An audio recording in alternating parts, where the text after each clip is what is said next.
want to start by first talking about East Bangalore, Whitefield, Marthalli, Electronic City, Sarjapur Road. We've talked about it several times. We talked about the fact that this is the concentration of the new talent that's moving into the city, which means that these are the people who are going to want to rent, these are the people who are going to want to buy.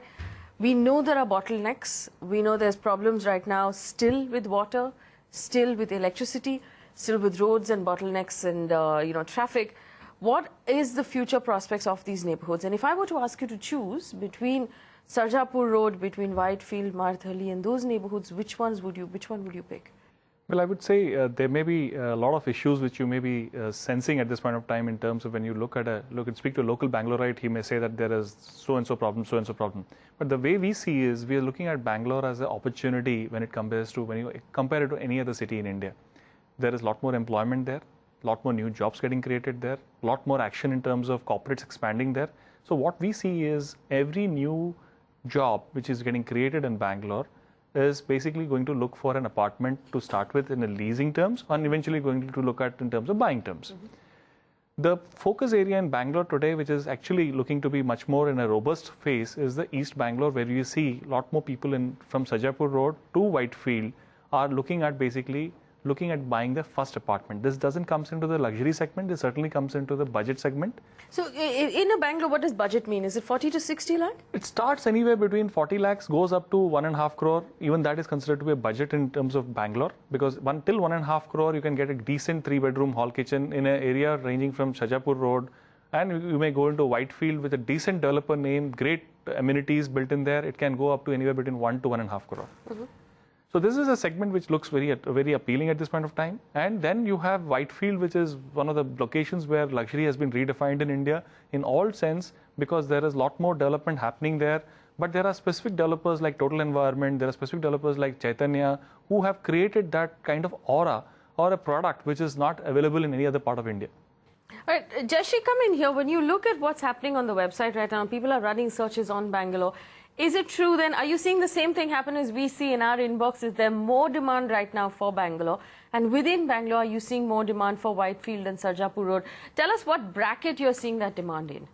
Bangalore comes second. Actually, on the website, we find Mumbai right on top as the top searched area, and then comes Bangalore as a close second. And when you look at Bangalore, I think while we do believe that manufacturing is a direction that the government is moving in, and that is the second driver that the government is looking for. Currently, at least over the last 3-4 quarters, it has been IT which has been driving the demand in Bangalore. And if you look at the IT demand, like you said, Whitefield, Electronic City, Sarjapur Road, these are the areas where there is a significant amount of end-user demand. And like Om said, it is the people who are living and working there who would like to stay closer to their workplace, not have to travel too much.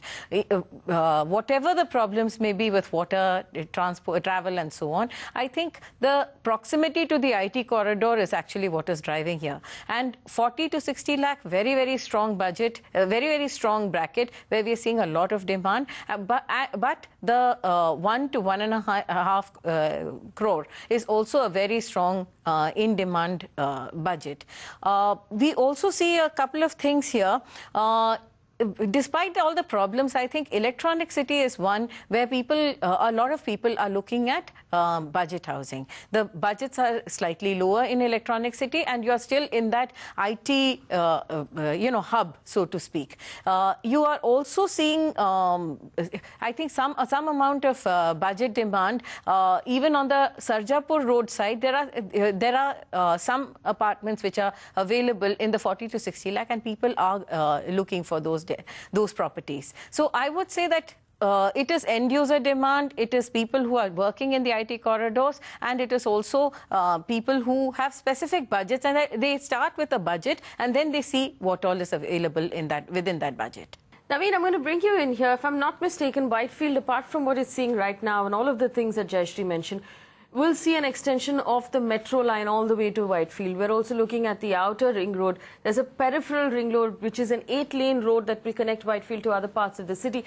Tell us what sort of growth in capital values you are expecting to see in Whitefield, let's say in the next 5 years or so.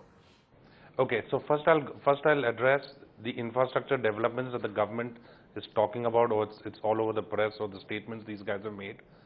So, coming specifically to Whitefield, one of the projects that they've proposed, and which will increase the connectivity and hopefully lessen the travel time, is actually a signal-free corridor from very close to the CBD right up to Whitefield. So that, I'm sure, will continue to fuel the growth in Whitefield over the long run, over the next 5 to 10 years. I would see Whitefield capital market appreciation, capital rates appreciation by about 10 to 15% at least. 10 to 15%. And what are you noticing on the ground right now, since you're our expert coming in from Bangalore? Where do you see the most demand? And of the people who are coming to you to look to buy homes, how many of them are looking for, the brand new homes with the whole gated community, the swimming pool, things like that? Is that where the demand lies right now in Bangalore? See, the demand, the demand that we are seeing is primarily from end users. And in terms of what they're looking at newer projects where they have amenities built in, and as well as will address all the security concerns, because all these gated communities or condominiums that are getting developed are actually have all these amenities and security built in. So yes, the demand mainly we see from end users, and it's more towards apartments, and in locations like Whitefield, Sarjapur Road. The other locations that actually catching the eye now is Tani Sandra, Hennur Road, because of that accessibility to to workplace.